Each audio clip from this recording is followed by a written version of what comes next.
Fala galera, meu nome é Thiago Cabral, sou psicólogo e professor, trabalho na área de psicologia há mais de 10 anos, principalmente com políticas públicas sociais, psicologia clínica e outras coisinhas mais. E a gente está aqui geralmente para falar sobre psicologia preta e coisas relacionadas. Hoje nós temos uma pergunta muito interessante, foi feita num comentário de um vídeo nosso. A pergunta feita pelo Liu San. Ele pergunta assim: como funciona a mente de um racista?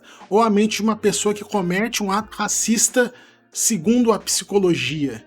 Então, gente, se vocês gostam de psicologia preta, se vocês gostam de ver a gente falando sobre política e diversas outras coisas nesse canal, né, envolvendo esses temas que atravessam a psicologia, porque a psicologia não é uma ilha, ela é atravessada pela política, por diversos assuntos. Então já se inscreve no canal, deixa aquela curtida pra gente para incentivar esse nosso trabalho, e se você tiver alguma dúvida igual o Liu San, deixa um comentário, a gente sempre procura responder. Pode demorar um pouco, mas a gente sempre responde. Vamos interagir aí, que o tema desse vídeo é muito bom e nós vamos seguir em frente agora.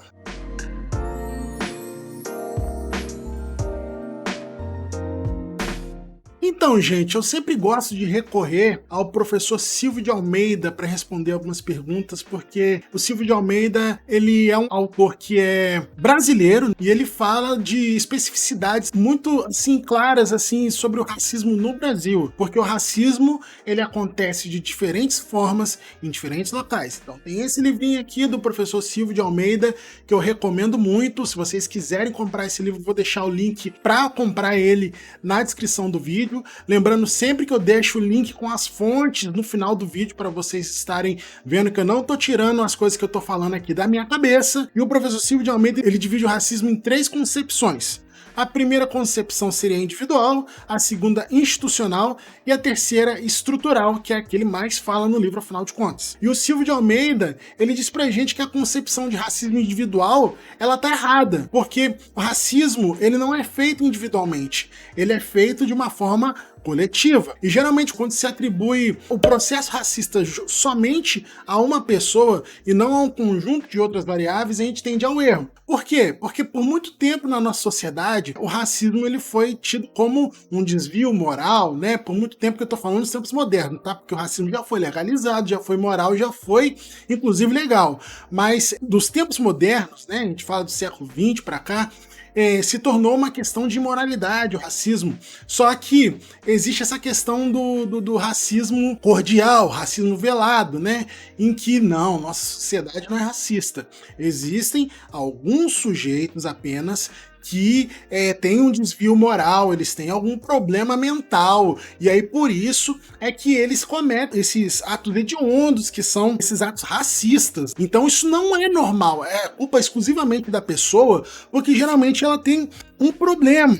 E aí a gente tem que lembrar, inclusive, do caso do racista do condomínio lá de Valinhos, que aconteceu em 2020. Lembrando um pouco do caso, um motoboy foi entregar uma encomenda nesse condomínio de luxo e ele foi hostilizado por esse senhor aí, que chegou a dizer, inclusive, que o motoboy, que era negro, tinha inveja da cor da pele deste homem. Então é um caso assim, de racismo aberto. E qual foi a primeira coisa que a família fez? Foi alegar que esse homem tinha problemas mentais e que não tinha tomado as medicações, ou então não estava bem, revivendo esse mito do racista como se o racismo tivesse a origem num problema mental, e até acrescentando aí esse preconceito que existem contra as pessoas que têm transtornos mentais, que, cara, transtorno mental, gente, não afeta caráter, não afeta a moral das pessoas. Inclusive, as pessoas que têm transtornos mentais, elas não são mais violentas por conta do transtorno mental. Tem estudos aí que mostram que as pessoas que têm transtornos mentais, elas têm mais chance, inclusive, de sofrer violência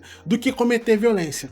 Mas enfim, geralmente alegam aí essa insanidade, esse desvio de caráter, sendo que, né, nesse livro o professor Silvio de Almeida fala que o racismo ele é estrutural, o racismo faz parte da sociedade, ele funda a nossa sociedade. Muito provavelmente, claro que há suas exceções, a mente de um racista, como pergunta ali o Liu San, ela funciona como a mente de uma pessoa normal, dada a este contexto sociocultural onde essa pessoa está inserida, a situação onde ela está inserida.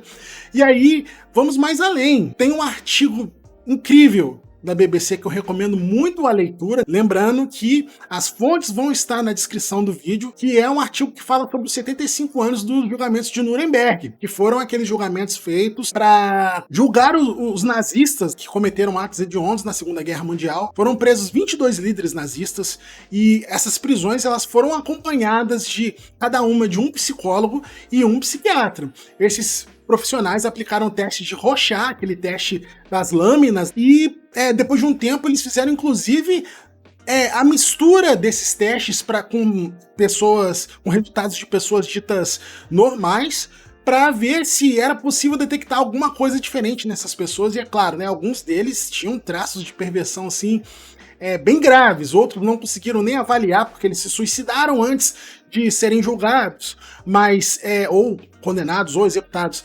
Mas os nazistas que foram avaliados por essa equipe de psicólogos e psiquiatras, eles chegaram à conclusão até muitos anos depois, embaralhando teste, fazendo outras análises, e eles eram pessoas completamente normais. E que essa questão do preconceito, essa questão do racismo é uma questão, né, como diz o Silvio de Almeida, estrutural. Isso é um problema coletivo, precisa resolver enquanto sociedade. Então, meu amigo, respondendo a sua pergunta, a mente de um racista funciona que nem a minha e a sua, que é extremamente assustador, não é? Diz que o problema que a gente tem é muito maior do que a gente pensa. Né? Então a gente precisa resolver esse problema logo, a gente precisa cobrar, né, das autoridades essa questão do racismo seja sempre algo prioritário, seja sempre algo que deva ser resolvido o mais rápido possível, porque é um problema grave, é um problema de estrutura, é um problema que se a gente tiver toda a disposição para começar a resolver hoje, todos os recursos, ser tudo investido para resolver isso hoje, isso pode demorar gerações para resolver. Então o que você acha disso? Você acha que eu tô falando um monte de besteira aqui, que na verdade não, o racista ele tem um transtorno mental, que o transtorno mental afeta caráter sim? Ou você acha que a gente tá certo, que o racismo é um problema estrutural, que o Silvio de Almeida tem que ser mesmo estudado a fundo porque ele é muito bom e é mesmo? E o que você acha disso? Você tem alguma dúvida, algum comentário, alguma sugestão? Comenta aí embaixo, não esquece de deixar o joinha se você gostou do vídeo. Se inscreva no canal que ajuda muito o nosso trabalho, tá? Isso ajuda o YouTube a ver que o nosso trabalho é relevante, que tem pessoas interessadas em absorver esse conteúdo. E muito obrigado por assistir até o final.